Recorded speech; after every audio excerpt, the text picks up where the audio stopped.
Welcome. I am so excited to be here today with Dr. Cecil Reynolds. This is one of our eLuma panels about our assessments and just understanding best practice in general. Dr. Cecil Reynolds is editor-in-chief of the Archives of Scientific Psychology and editor-in-chief of Journal of Pediatric Neuropsychology Research, professor of educational psychology, professor of neuroscience, and distinguished research scholar of Texas A&M University. He has authored more than 40 commercially published tests, including the BASC-3, RIOS-2, TOML-2. He has served on editorial boards of 13 journals, and some of his select publications include Encyclopedia of Special Education, 4th edition, The Energetic Brain, and Neuropsychological Perspectives on Learning Disabilities in the Era of RTI. I'm also delighted to introduce Dr. Carla Donahue, who will be the interviewer today. She's an eLuma clinical specialist.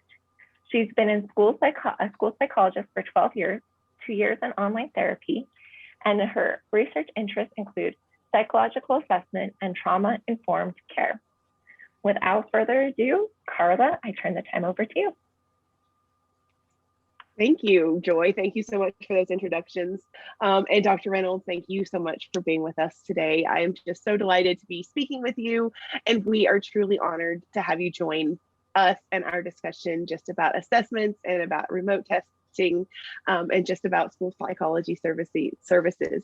Well, thank you. I appreciate you guys being interested in hearing what I might have to say about some things. And Joy, I appreciate the wonderful introduction. And hopefully we will cover some things that are of interest to your folks today. Absolutely. I'm sure that we will. I will just start out by a little introduction that all of our clinicians are remote. We all use digital assessments when completing evaluations. So let's just start the conversation there. Let's just talk about remote assessment in general. What types of test works better in a non-traditional format? Well, I think there's kind of a hierarchy of what works best with remote administration, what doesn't. And some of it is just purely intuitive, actually. But we've been gathering data on this now since the pandemic shutdown really started. And so we also have some pretty good research data on what works. And it's a nice coincidence of findings that I always enjoy when our common sense is supported by our research. And that's kind of what's happened with remote assessment. Things like behavior rating scales, self-reports, things like the BASC-3 structured developmental history, which a parent can complete remotely. I mean, all those kinds of things seem to work seamlessly with remote administration. The things we were really more concerned about, actually, because a lot of those have been done remotely for a long time anyway. So were things that are more along the lines of what we refer to in psychology as maximum performance tests. And a maximum performance test is any test where we're trying to find out how well you can do something. Not how you typically do it, or how you typically behave, or how you typically think about something. Those are, oddly enough, referred to as typical performance tests, and it would include things like personality and behavior rating scales. Maximum performance tests, on the other hand, are things like tests of intelligence, where we want to know how well can you think, not how well do you usually think, by the way, but how well can you do it? How well can you think and problem solve? Achievement tests, how well can you read? How well can you do math and those things right now? Memory, how well can you remember things? And so those kinds of things where rapport clearly has an element to play concern us in remote administration. Because one of the things that we sometimes just pay lip service to when we read test manuals is that paragraph or two on rapport. and how important it is to develop rapport. And yet there's very good research that says if you don't have rapport with the examinee, you are almost certainly not getting their best effort in your assessment. And getting best effort is critical to getting it right and getting the test scores that you're trying to get so you can answer the questions posed by the referral. And you can answer the questions that you chose this test to answer, because always remember, the only thing tests do is answer questions. It's up to us to decide what those answers mean and their relevance to our assessment process and their relevance to the referral question and their relevance to our recommendation. Tests just answer questions for us. So if they're going to answer them the way they're supposed to answer them and the way we think they answer them, we need to get a person's best effort in these types of maximum performance tests. So we began looking at that early on in this and tracking data. And one of the things we had actually done about 5 years ago, for other reasons, we took the RIAS-2 and commissioned someone to do a completely independent research study. And by independent, I mean we didn't have anything to do with it other than giving them the money. But they got the money up front, so it didn't matter if we liked the outcome of the study or not. But we commissioned an independent study by a group of scholars at NYU to compare online remote administration of the RIAS-2 to in-person administration and see, can this be done? Because there was actually a movement out there around 2015 or so where people began doing remote assessments. So that's really not new to the pandemic. The widespread use of it is much newer to the pandemic demands. But in any event, this particular study was carried out, and it was because we had a company asking to license the RIAS-2 for remote administration. And we said, well, we're not going to allow you to do that until we get a study done and can show whether or not it's appropriate. So we were pleased to see when the study came in that all aspects of the RIAS-2 showed no significant difference under remote administration versus in-person after age 7. Below age 7, all the way down to 3, the verbal, nonverbal, and working memory all showed equivalence as well. But processing speed did not for the young kids, particularly 3, 4, and 5-year-olds. And so the processing speed, we actually don't recommend using that under remote administration. And the data that I've seen would say that that's not just true for the RIAS processing speed, but that would be true for any measure of processing speed that I've seen. Anyone where they've collected data, it's a problem remotely to assess processing speed. Now, I will say that the verbal component of our processing speed worked pretty seamlessly, but the nonverbal is much more of a problem. And we had actually developed 2 other tests some years ago.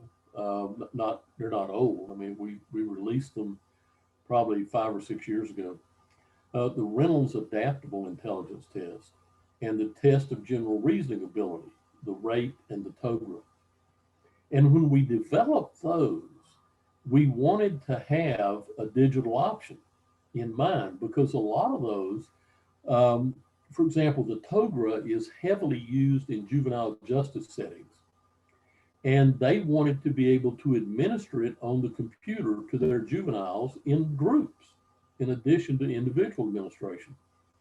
So we actually collected normative data under both conditions, under remote computerized administration and we collected a normative sample using in-person administration of both the rate and the TOGRA. And we were prepared to develop separate norms. And when we got to the end and we looked at the actual score distributions, what we found was they were just alike. It didn't matter whether they were administered remotely or administered in person, the score distributions were the same. So we combined them to enhance the stability of the norms by having larger numbers and only have one set of norms because it didn't matter. Now, what's important about that is that neither the rate nor the TOGRA nor the RIAS-2, except for the nonverbal processing speed, have any manipulables, right? And so everything that we've seen says that maximum performance tests, if you have a qualified, experienced examiner, show no difference in in-person administration and online remote administration, at least not systematically.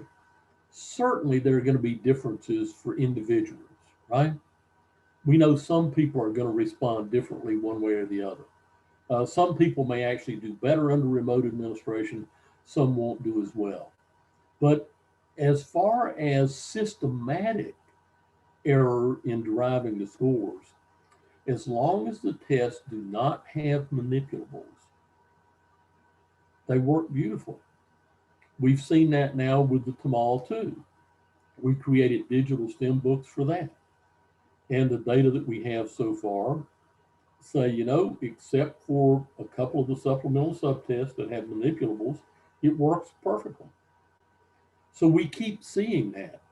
And if you look at the data from some of the other publishers, you'll see essentially the same thing. The subtests that don't have manipulables work perfectly fine.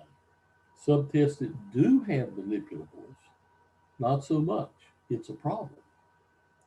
Now, one of the remedies for that, if you have to do remote administration of a test with manipulables, is to have someone trained in the test administration actually in the room with them. It doesn't necessarily need to be at the level of a psychologist, but it could be a technician, could be in the room with them to assist in the administration of the part that has the manipulables.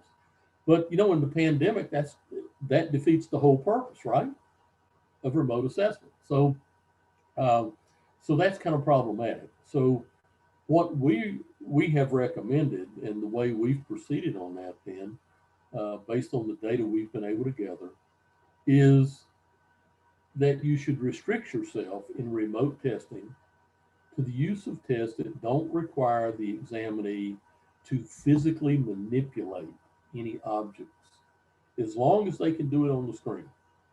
As long as it can be verbal or touch screen or a mouse point or something like that, it seems to be the scores and the score distributions seem to be blind to how it was administered.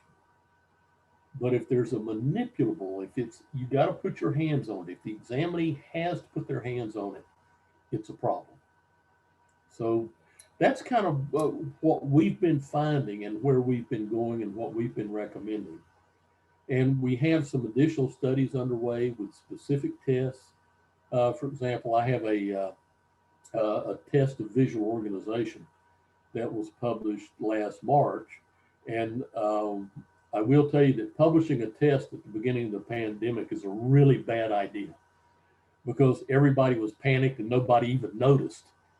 So it's a brand new test. It's called the Identify, and it's a test of visual organization that PAR put out. And it actually has a digital version. We designed it to be either way, and you can administer it remotely. But we didn't do an equivalency study. But we're doing one now. But it's actually kids look at pictures that are all disassembled, and they have to figure out what it would be if it were put together. And then it has a second task, which is a matching task, where we show them the disassembled picture, And then they have 5 options at the bottom, and they have to pick the one that would be identical to this if it were assembled. So one is much more unstructured, where we don't give them any examples. They just have this cut up picture, and they have to figure out, well, if you put that together, what would it be? And then the other one, okay, here's that picture. It's one of these 5 things. Which one is it? And so that's a little different function in the brain, actually.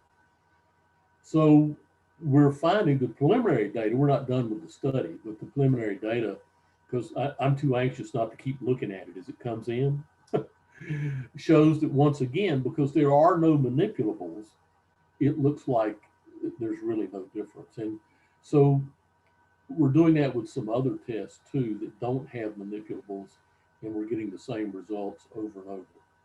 If the examinee doesn't have to physically lay hands on it and manipulate it, it looks like it does fine, as long as you're a good examiner and that you get comfortable with it. Because if you're really anxious about it, what do you know? The best way to know if an examinee is anxious is if you're anxious. So if you're comfortable and relaxed with it, and you've practiced it enough with the remote administration that you're now comfortable with it, then the odds are always in your favor that you'll get a good assessment, right? So that's probably a longer answer for that than you were looking for, but not at all. I appreciate all of that information. I think that that's very useful for us to know that those tests that are given verbally or with a picture on the screen where a student can indicate their answer by pointing, things like that hold up pretty well in our remote administration. I really liked your point where you encourage just that confidence and comfort level with any type of administration, whether it's face-to-face or virtual remote administration. Exactly. Huge part. If you're uncomfortable in a with an examinee in a face-to-face assessment, chances are they're uncomfortable too. And it's a good they're time probably nervous anyway. That's right. And it's a good time to take a break and figure out why you're uncomfortable and fix it. Wonderful. I think that is wonderful advice. You mentioned it a little bit as you were talking about the different types of remote administration. Tell us more about the remote administration of the RIAS and what process did you have to go through? Was there a process to adapting it for remote administration? And is there anything about reliability and validity that we need to consider? Well, the process that you go through is really to is really getting the technical aspects of it right. It is the biggest part of the process because, as you know, it's not going to be used on the same size computer screen everywhere, for example. So some people are going to do it on an iPad, and they're not all the same size. Some people are going to do it on laptops. Some people may be doing it via desktops. And both the examiner screen and the examinee screen may not be the same size. So the first technical challenge is to create a screenshot for all the digital stimuli so that it's exactly the same size, no matter the size of the computer screen that you're using. Now that doesn't have to be true on the examiner's side. We can let you blow it up if you want to see it, if you need it to be bigger so you don't have to do this, right? You can do that. But the examinee's screen, we create a locked window on that screen so that the stimuli are always the same size. And that's a little trickier than you think, by the way. At least that's what the computer programmers tell me. But so I don't know how they do that, but that's a demand we put on them, and they always groan when we when we tell them that's the first thing you got to do is make sure that the presentation is common across all screens. The other thing you have to do is have a timing device that downloads itself when you put up the digital stimuli in the background, and you don't even know that that's going on. Because if you rely on over the web timing that doesn't reside on the examinee's computer, the timing is always off slightly because of the lags due to the web connections and things like that. So there's a little tiny applet that goes that comes in there that nobody knows is there, and all it does is regulate the timing of everything. So those kind of technical issues take some time to overcome, but they're things you absolutely have to pay attention to, or it won't work. Um, as far as reliability and validity, well, the key issue really is the validity issue and the equivalency issue. And as you know, reliability is defined as having two components really. One is consistency of test scores, and the other is accuracy of test scores. And so when we look at the equivalency studies, then we get then measurements of the consistency under both types of administration. So that's a key component of what we look at. But then we look to see if the score distributions are the same, which is another look at the consistency of the scoring. Because you could get the same means, but if the score distributions are radically, they can still be radically different, right? Because the mean is only one piece of a score distribution. Their skewness could be very different. Their kurtosis could be very different, and then it's still a problem, even though the means may be the same. So we have to look at the actual score distributions to be sure that the test score reliabilities are going to be the same under both conditions. So that's a key aspect of equivalency studies. And so that's part of when I said we do equivalency studies, well, that's part of what we look at. Validity, on the other hand, is something that is sometimes misunderstood because I hear people refer often, for example, to the validity of a test. And that's a misnomer completely. The field of psychometrics abandoned that phrase in the late 1980s. Validity is a characteristic of test score interpretations. And that was formally codified in the 1998 standards for educational psychological testing. And in fact, it says in those standards that reference to the validity of a test is inappropriate. Tests are neither valid nor invalid. Validity refers to the interpretation of a test score and the evidence to support your interpretation. So that requires a number of things from us. So we develop kind of traditional validity evidence for all of these things. Does the test predict the kinds of things it should predict? Like you want intelligence to predict academic performance. You want it to predict certain types of job performances, things like that. So we always look at that. And then we also want to know something about, and this goes way beyond intelligence testing, but into things like, for example, behavior rating scale data, personality data, any kind of test scores that you get. As an examiner who's doing individual testing, it is absolutely critical that you understand the context of that individual examinee's life and the context of the assessment and why they're sitting there across from you, either in a room or across the web.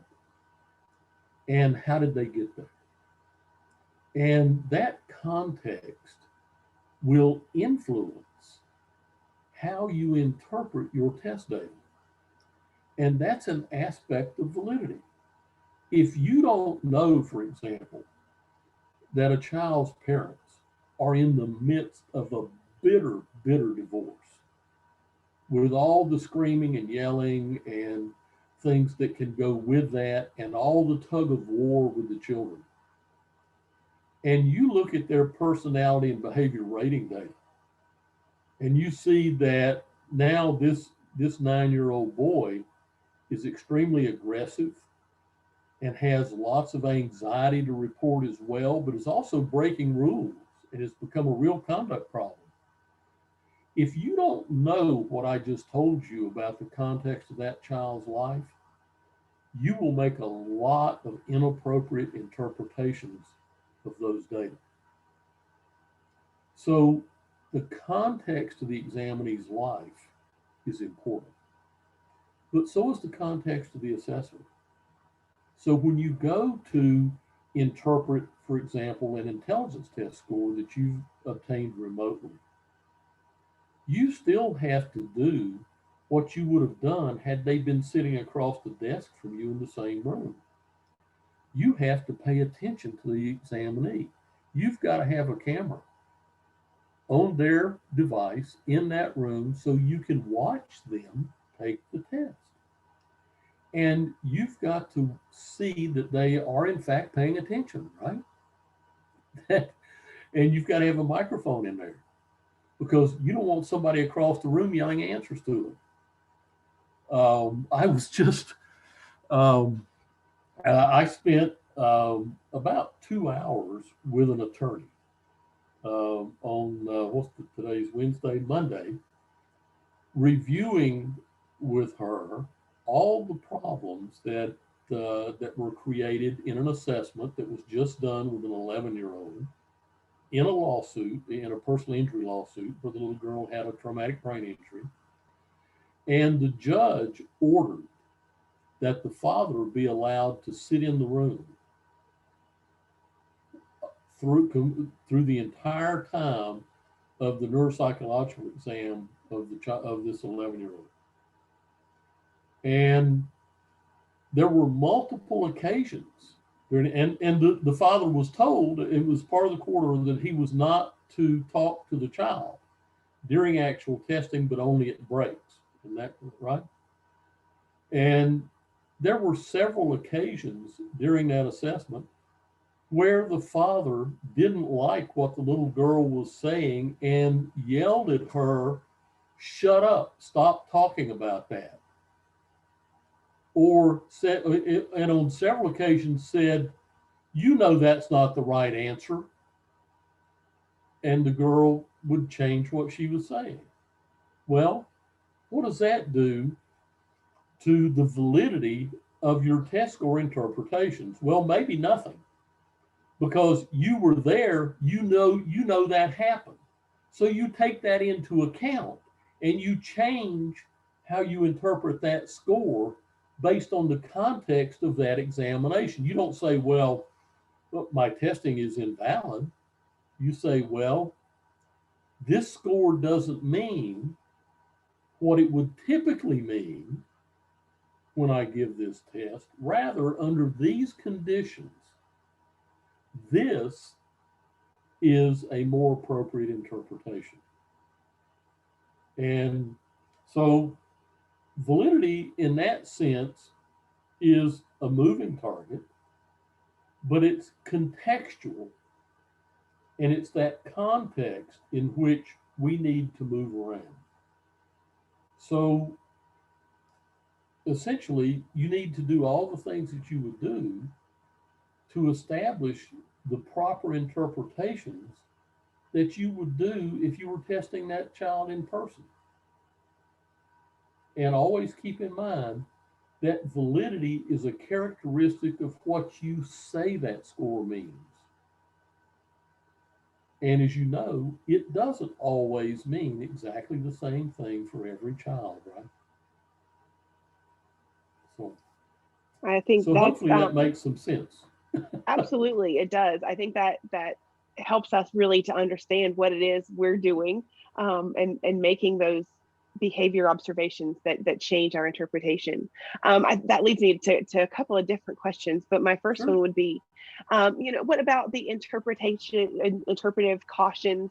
Anything to think about with the RIAS too, in particular for remote administration? Well, I don't think they're any different than for any other maximum performance test. If you've done a good job, if you've made the observations and you don't see anything that was compromised, I would interpret them the way I would generally interpret them for a child at that age in that context with whatever history that child has. The fact that I gathered the information remotely would not alter my interpretation. But if I saw things, if I heard music in the background at the beginning of a memory test, for example, and had to stop it and have them shut that down or whatever, obviously that's going to influence that. But you know what?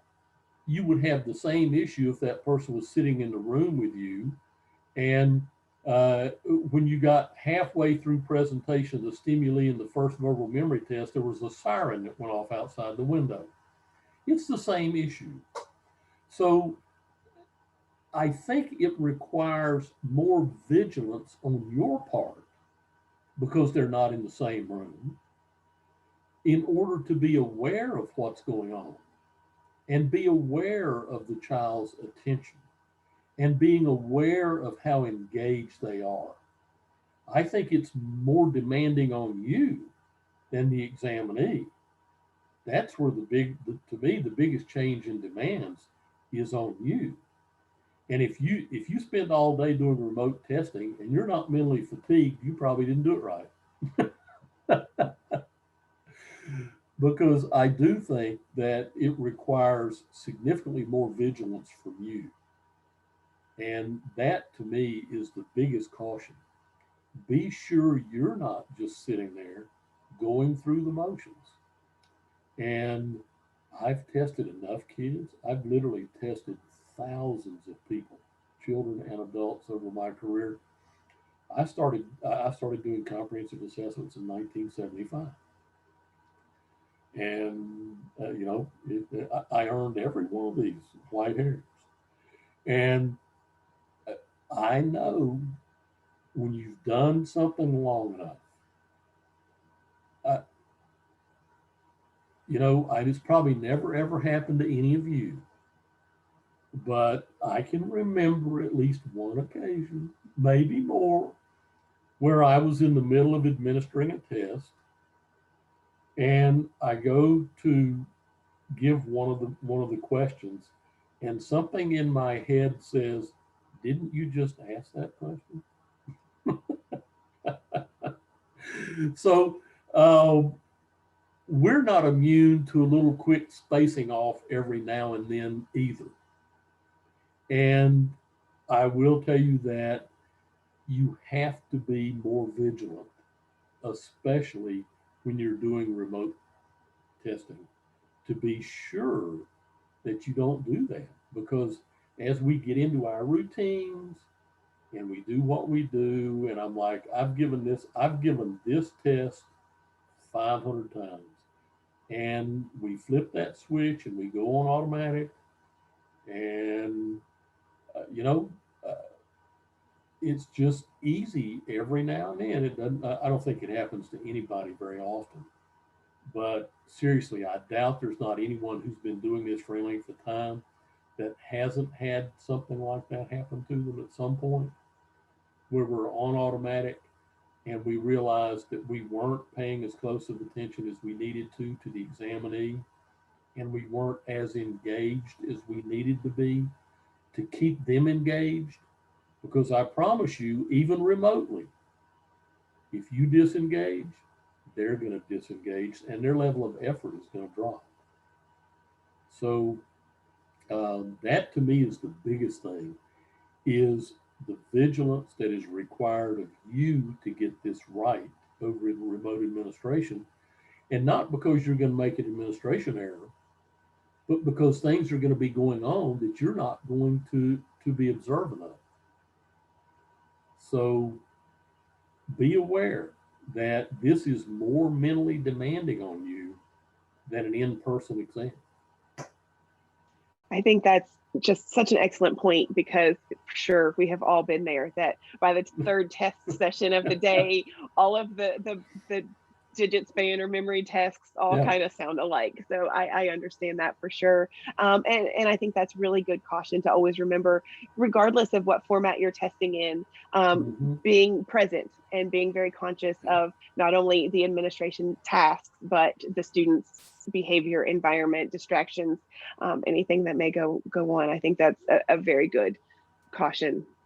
Yeah, Kind of and on, people who don't do this don't understand why that might be difficult sometimes. But it oh, is. sure. It is. Just Yeah. recognize, I mean, don't beat yourself up if you catch yourself disengaged. Be happy you caught yourself. Oh, that's a wonderful point. Absolutely. Always being, self checks are always as important as it is to check on the students' Yeah. engagement and behavior. So that kind of goes into the next question as well. We haven't really talked about the BASC as much, but that's definitely one Mhm. of the assessments our clinicians use a lot. And you did mention it when you talk about just knowing those student factors and things that are going on outside of maybe the Mhm. referral question or what Yeah. you see. But I think about our schools who are virtual, and definitely during the pandemic, maybe teachers Mhm. who don't know their students in a face-to-face setting or in a Yeah. traditional setting. um, do you feel like those are still good rating scales, and those are still reliable raters in those Yeah. situations? Well, again, let me address that from the standpoint of validity and what tests do. And just remember that tests answer questions, right? And behavior rating scales are tests. They are. They meet all the definitions of tests. So they simply answer questions. So when you go to obtain, when you're doing an assessment in a virtual environment with virtual schooling, and let's just go with a kid who's now completely virtually schooled. They don't have that because so many of the schools now are at least hybrid. A lot of them are back to in classroom. But let's just think about the most difficult situation, and that is the purely hybrid, I'm sorry, the purely virtual schooling. So you get a referral, and the referral concerns something like ADHD or something related to emotional and behavioral issues in the school. And that's where I get BAS 3 data on every referral. I don't care what the referral is, by the way, because it also helps me interpret their intelligence and achievement and memory and all that. I think it gives me a much greater context. So I hate the word always, but as close as I get to always is I always get a BAS 3 um, on children and adolescents, simply because it gives me so much context. But ask yourself, what questions am I trying to answer? What is it I need to know about this child to answer the referral questions? And how do I best get that information? So if you need behavioral and emotional data, let's suppose you got a 9-year old. This 9-year old boy I keep picking on. Let's use him again. Well, the teacher has still made observations, and teachers make notes, and teachers now send electronic notes to parents about their behavior during virtual schooling, right? So all that's going on. So I'm going to want to teach a rating scale, but one of the other things I'm going to do is look for a teacher that had the child the previous year and inquire, do you remember Johnny? And if Johnny had issues, there will be a teacher who remembers Johnny well. And so I will get the current teacher in the virtual schooling environment to complete that teacher rating scale. And I will find a teacher who remembers Johnny from the previous year. And I'll have them do one too. And I'm going to contrast those. But here's something that is absolutely critical to that. And it's one of the reasons we have parent rating scales. I want that parent rating scale. And I want that self report. And I want that structured developmental history. Because what I want to do is quadrangulate, if you will, all of that information. There's no way that I can take any one of those things that I just described and do a good evaluation and reach conclusions that make sense in the end. I maybe can dress it up and make it look pretty and make people believe it makes sense, but I don't believe it if I take any one of those. And I'm going to gather all that information, and then I'm going to do a clinical interview with that child, even remotely. I'm going to do my detailed clinical interview. And like I said, I'm going to quadrangulate all that, if you will, and put it together so that I can make sense out of it in the context of that child's life then and now. And to the extent that there are consistencies across all of that data, and there will be some, I can reach much better, more strongly supported conclusions than I can if any one of those denies something or says something is present that is not supported anywhere else. Now, on the self-reported personality, I might give that more weight in that situation than I might outside of that situation. Although I always think what kids have to tell me is important. So I'm going to judge that one case at a time. And I'm going to weight those things differently as I bring them together and synthesize information. And if you're not doing that anyway, outside of the pandemic, if you're not synthesizing that information, you're not being a psychologist. You're being a technician. I don't need a psychologist for that. I can hire any high school graduate and teach them very quickly and pay them a lot less than I'm paying you to gather this test information and administer these tests and write down the scores in a report and recite the same thing about every kid with those scores. I don't need a psychologist for that. But I think we need psychologists to do this. And my greatest need for a psychologist is in the synthesis of all of this. What does all of this mean when I put it together? Because it is a puzzle. And, as much as we would like for all those puzzles to fit together the same way, there's a lot of different ways to put these pieces together. It's not like the puzzles you buy at the store that only go together one way. Every kid's puzzle is a little different. But there is a process by which you can solve that puzzle. And that process is by data collection. And that includes interviews, your understanding as a psychologist of developmental phenomena, your understanding of family dynamics, your understanding of social systems, your understanding of peer and peer pressure, and how kids interact, and all of those things, your courses in childhood psychopathology, all of that. If you're not bringing all of that to bear and synthesizing that information, you're really not being a psychologist. You're being a technician.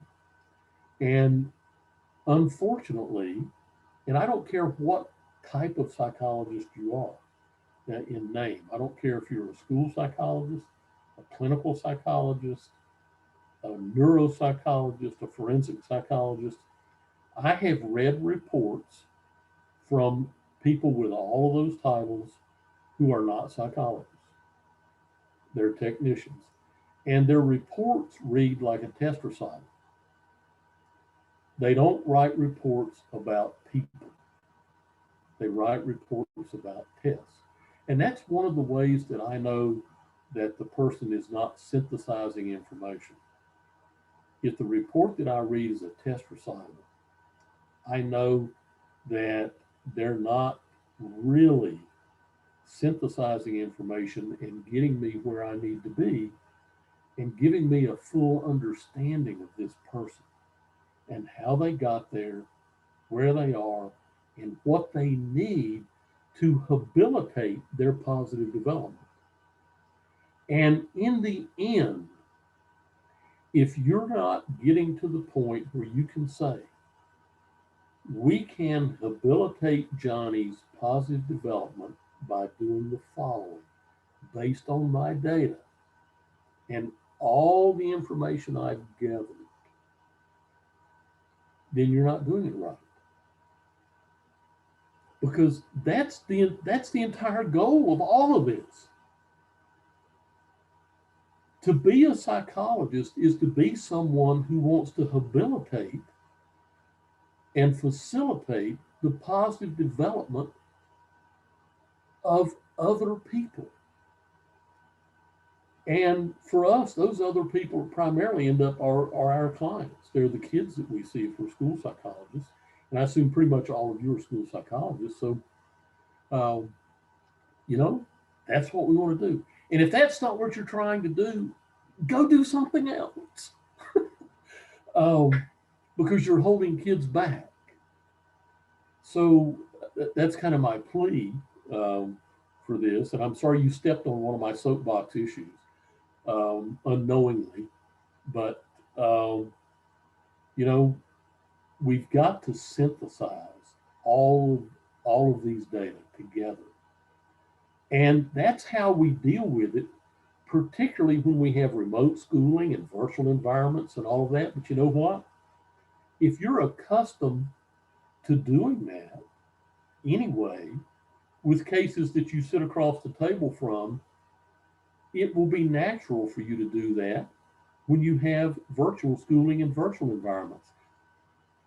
What's difficult is transitioning to it in your mind and thinking about, okay, wow, how in the world do I answer that question for a kid who is engaged only in virtual remote schooling? Okay, here's how we do it. Just like I would have done it before. But some of the data I collect is going to be different. And I'm going to collect more data probably in that situation because I want, again, to be able to quadrangulate as opposed to, if they're in regular school, maybe triangulation is enough. In virtual schooling, I got to add another leg probably and pull that together. And then be sure that it all makes sense to me as a psychologist who understands child development, who understands childhood psychopathology, and as a school psychologist who uniquely understands education and educational psychology and learning, which a lot of other folks don't understand. Clinical psychologists have a very poor sense of that. So we are in a unique position to do that. And when we fail to engage in that synthesis, it bothers me a lot. And I tell neuropsychologists this too. I'm originally trained as a school psychologist. I'm board certified in school psychology. I also happen to be board certified in general clinical neuropsychology. I passed my board exams in pediatric neuropsychology and in forensic psychology. So I talk to all of these people and I do trainings with all of them. And I tell them too, you're just being a technician if you don't do it this way. And we don't need you. We can hire technicians to do this far more cheap. And some of them get offended. And that's okay. I want them to be offended if they're being technicians. Because as I said at the beginning of my little soapbox preacher moment here, um, you know, there is not a psychologist type who gives tests and write reports that I haven't seen some of write reports that are test recitals and are the reports I expect from a technician who doesn't understand psychology and development and how to synthesize that information. So, uh, my plea to you is to let's be sure that when we make sense out of all that test data and the history and the interview and all of those things and the referral questions, and we try to bring that together, that we really do synthesize that and behave as a psychologist and not as a technician. So that's how we do it. No, I am glad that we stepped on that subject, because I think it is important that is what makes us different as psychologists, school psychologists, is that we use the data that we have to make a meaningful answer, not a canned answer, and not to fit into a puzzle box, but to truly give the answer to the referral team about what we can do in a school setting to help these students that are referred to us. I just think that touched so closely on some other ideas that I have just about how school psychology has evolved over time, and I know that's something that you have researched as well, like the history of school psychology. What are your thoughts on the future of school psychology? How can we best advocate for the best practices in our profession and advocate for the profession as a whole? You know, in November there was a special issue of, uh, of school psychology, the APA Division 16 journal on the future of school psychology, revisited, which was an update um, of a paper. There was a target paper by Jane Connolly and Terry Gutkin that was an update of a paper they published 20 something years ago on the future of the field. And a number of us were asked to read that and write what we thought about what they thought had happened since they said what school psychology ought to do and where we ought to go next. And I mention that because the answer I'm about to give you is what I wrote in that was published in November. And what I wrote was that it is consistent with something I wrote about 15 years ago that I since that I was really just kind of updating too. Is that for us to be most effective as school psychologists, we have to specialize. There is too much to know and too much to do, I think, for us to be truly effective as a generic school psychologist. Um, so, what I think we can do to best serve the kids and actually promote school psychology as a service to kids is to develop our own specialties within school psychology. For example, I do think school neuropsychology, obviously, I'm both, so um, is a great idea for specializing as a school psychologist. But then I wouldn't have every kid that's referred see my school neuropsychologist. I would, have them take particular types of referrals where they're more likely to have the right skills and the right assessment tools and the right thinking process about interventions. I might have a school psychologist who specialize in developmental and social disorders. So when I had referrals that when I looked at the referral data, looked more like they might be associated, for example, with something on the autism spectrum. That's the school psychologist who would get that referral and work then with that team and do that assessment and do those things. I would have what Jane Connolly and Terry Gutkin and I refer to as an adult school psychologist. And I don't mean that you just need to be a grown up, but I would have school psychologists who specialize in just working with teachers and school staff. And they wouldn't be assessing any children. They would be doing mental health and teaching method and learning consultations with teachers and staff on promoting good classroom practices, consulting with them on individual students and how to tweak what they're doing in their classroom, working with teachers on their disciplinary procedures and just their classroom behavior, and facilitating particular students who might have problems, and preventing special education referrals, for example. And there are people who argue that that's the only thing school psychologists should be doing. Well, I think that's the death knell for the profession. If we're only doing one thing, we will become obsolete. So we need to develop specializations. I would, I think, however we frame that, there should be school psychologists who specialize in curriculum and instruction, who are much more involved in the design of IEPs for kids with SLD and ID, for example. So I think we need to specialize, because if you think about the knowledge explosion, it is really, really just too difficult to keep up in every area.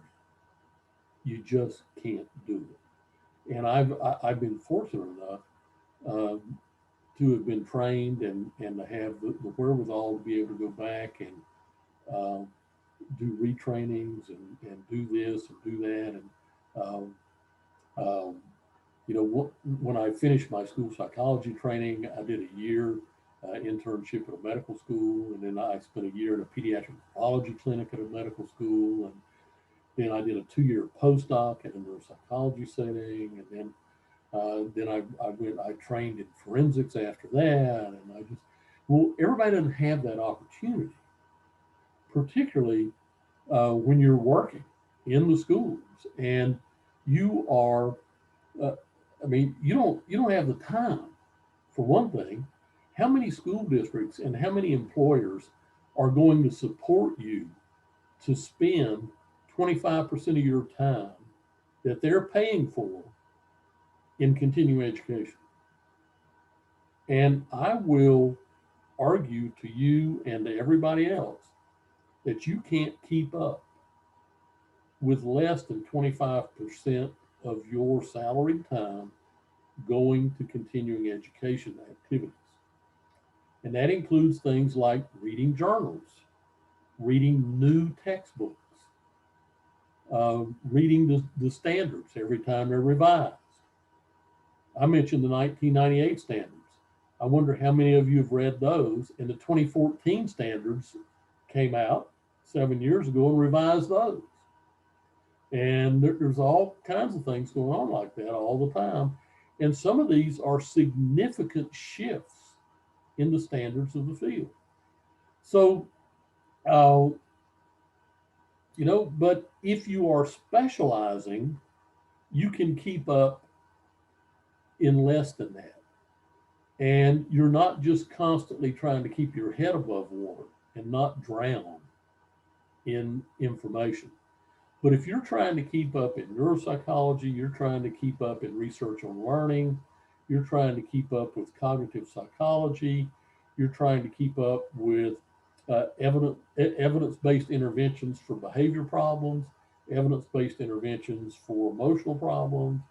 If you're trying to keep, man, I'm telling you, and then you got to keep up with special education law, and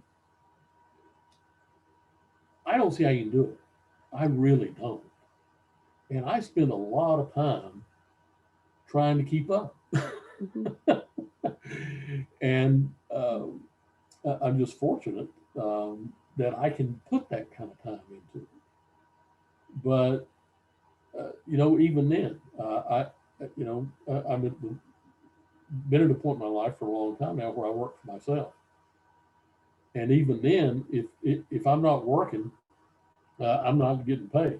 So sometimes my boss yells at me because I'm reading a new textbook instead of doing consulting work, and I just have to remind him, you know, and he's not always as understanding as I'd like him to be. So, Yeah. No, I definitely understand that. That's a very funny analogy, but I agree that we wear so many hats as school psychologists, and yeah, we really are used. Some districts more than others use school psychologists in a way that is that full NASP practice model, but that takes a lot of keep up with all of the current literature. Those things change very quickly in yeah. all of those areas. Well, look at the burnout in school psychology. Yeah, Read yeah, the largest, most popular school psychology Facebook pages, yeah. and read what any number of school psychologists, and this is a small number, but I know there's a much bigger number behind it. But when you see a small number of people willing to say in public, I'm totally Yeah. exhausted, and not just physically, but emotionally. I think someone was posting it the other day that in their particular school district, they're like at 45 work days left as a Hmm. school psychologist in their school year. And they still have 28 new referrals for which they are expected to initiate and complete assessments of in that 45 days. And, you know, and keep up and be Hmm. sure that what they're doing is state of the art, right? Hmm. Because if we're not doing what's state of the art from a scientific perspective, we're doing a disservice to the children. And that's the last thing we want to do is a disservice to the children. And if that doesn't bother you, again, you're not in the right field. Yeah. Yeah. If it doesn't No. bother you when you're not allowed to do your best to help those Hmm. kids, you're not in the right field. So I think specialization is the answer to that. And there are a lot of people who agree with me and a lot of people who don't. Obviously, the hierarchy of NASP and I are quite at odds on that. They think, the generalist is the way to go. Yeah. And I think the generalist time is over. Dr. Reynolds, we are almost out of time. I have one last question. Uh-huh. At eLuma, we think that remembering why you love what you do can just inspire and develop innovative solutions. So Mm-hmm. that's our last question as we wrap up Yeah. today. Why is it that you love what you do? Well, I love it for the reason I started out in this field. Um, I started out in this field because I wanted to work with kids. And is there anything in the world that, for lack of a better term, and I know it's kind of a trite phrase, is there anything in the world that warms your heart more than when a child that you've interacted with accomplishes something new or is able to do something they wouldn't have been able to do without you, appreciates you, has a success, anything like that? And it doesn't take a lot of those to help you be in love with what you do. I'll tell you one quick story. And if folks have to go, I won't be insulted because I can't see you. I can't see you log off. So, unless it's Joy or Carla, I can see you guys. So you have to stay even though I'm running over. Um, I saw a kid, and we actually did. I was on CBS News about this particular kid some years ago.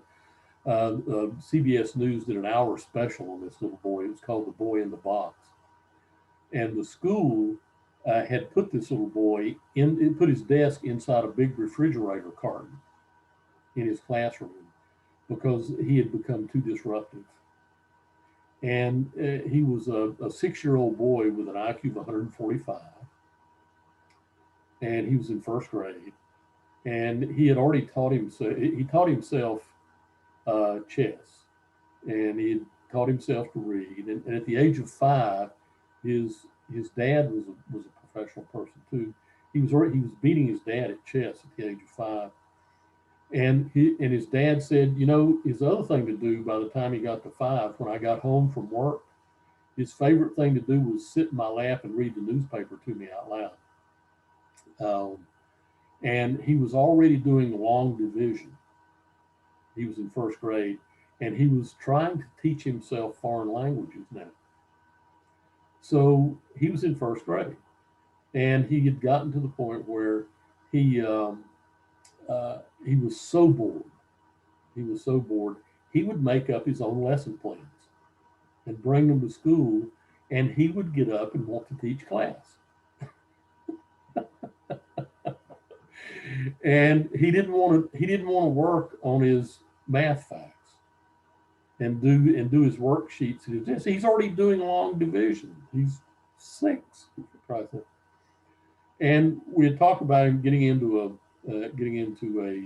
GT program. The school's response was, well, we don't have gifted children in this school until at least 3rd grade.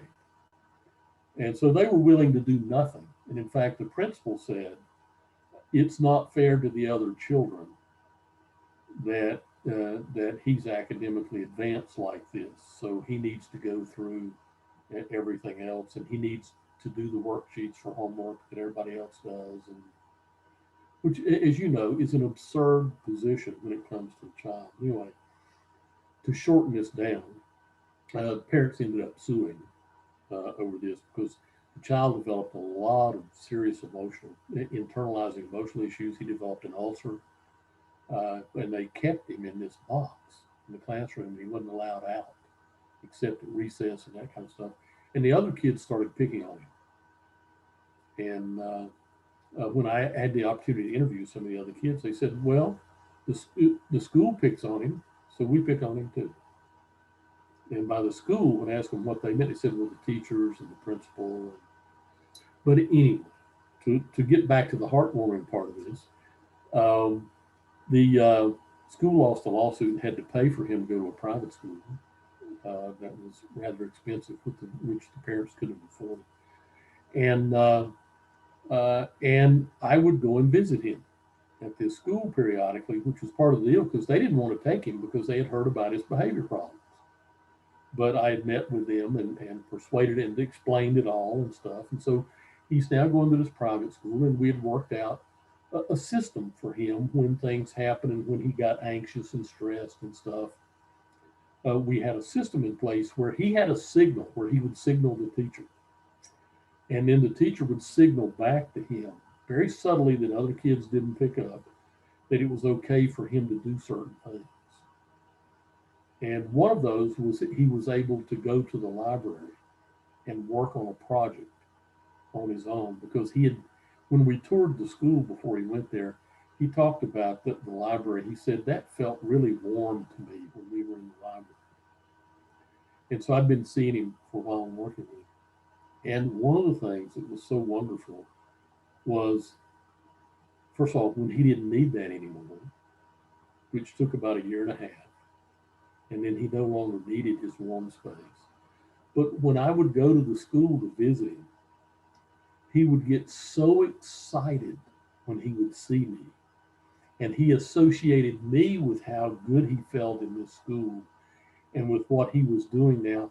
He would run to me and grab me, and he would walk me through the school holding on to my hand as hard as he could and showing me things. And when we would see one of his classmates, he would introduce me, say, this is my psychologist.